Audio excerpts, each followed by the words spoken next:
So ayan guys, ang daan pa uwi sa amin. May stairs tayong lakarin. At saka guys, daan tayo sa tunnel. So yan, malapit na yan sa bahay. Bali 4 minutes lang guys. Ang ganda ng tunnel, di ba?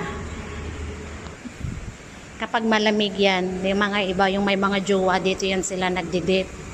Oh, di ba? Bongga. Pero sa ngayon kasi sobrang init, wala tayong makitang nakatambay dito.